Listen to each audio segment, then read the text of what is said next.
Hello, wide world of people who, for the most part, do not care for poetry at all. I'm Oliver Perrin for Semiagog, and in this clip, I'll be reading several poems, 5 to be precise. 4 of them are from 1996, when I would have been about 23 or 24. They were written in Istanbul and Cyprus. And the last one I will simply recite because I have it in my memory. It is from 20 years later. No, fuck, I'm having a senior moment. So from roughly 10 years later. Anyway, here we go. The first one is entitled On the Perils of Introspection. Neither ape nor man, I squat beneath the sun, among my instruments and charts, scanning the sky for its imprimatur. I stagger as the first blow knocks me into miniature scaffolds, shattering a blown glass sphere, while lenses clatter like reluctant chimes. I turn and in my shadow see my brother on his dirty knees, clawing furiously in the dust. Hobby horse, riderless beside him. Somewhere across the dunes, the same old marching band rises unsteadily to its feet as fife and drum echo directionless. I glimpse the harrowing of his brow, the mark no child's face should bear, as he raises another stone in a fat pink fist and marshals his spite for a second throw. And the second poem is entitled, I'll Tell You If You Listen, how the grin on a child's clear face may be so unsettling. But you must gather close and remember.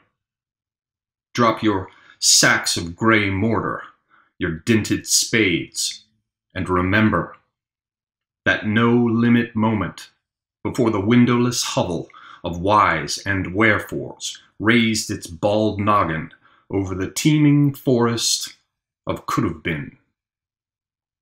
That was when the marvelous stalked the high roads with grin of filed teeth. There you will see cunning tree whose branches harbor the lanky man in a black suit and smoking stovepipe hat. Perhaps even the wolves that softly pad the nighted nurseries whispering tales their mother taught them, how the rat king lost his teeth and found them again.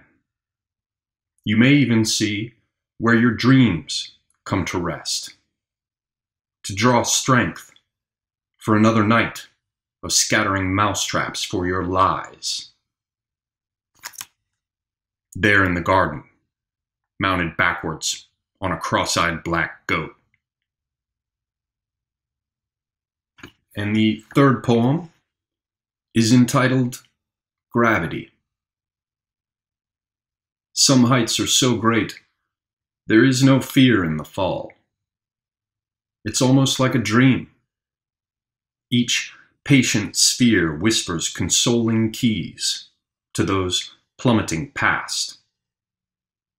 Then the earth hurtles into view, and I begin a frantic search for the weight that bears me down. Every time it's the same, a comic expression of surprise, an instant's downward glance, and a coarse-woven sack of stones, drawing me back down to looming womb, warp, and weft. Debtor's stones, polished pebble smooth in cold-flowing rivers. The fourth is called Amidst and Through Them. As is often the case, when the whispers subsided, the door swung wide, as though something small had torn inside me. The roof had fallen in sometime during my starvation in that womb. The fool taking measurements didn't realize he was standing on the umbilical cord when he calculated the cost of reconstruction. In lieu of rafters, the structure had been partially rebuilt with the ribs of some gigantic fish. By chance, one can never be sure, there in the apse, where a crucifix once hung, a huge iron fishhook swung, slowly, back and forth. Hail Mary, Mother of God, she knows what men reach for in their dirty pockets. Nobody found me. Nobody found anybody. She lay in state amidst ripples in a great slate bowl. Her eyes scarcely closed, her mouth as well, though curved as if she had just swallowed something delicious. With each imperceptible intake of breath, the trembling renewed its echoing from bosom to rim and back again. Little blind white crickets began to hop about among the fallen stones as she grew bestial, jerking about in her pool, sending water splashing over the side. Her nostrils flaring, her lips unequal to the task of containing her teeth. Overhead you could hear the stars coiling in slow, secret geometries. And the last one will be from memory.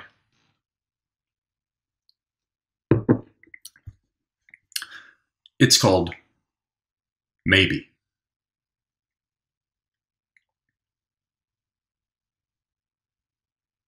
Maybe the sun will rise. Maybe the wall will fall.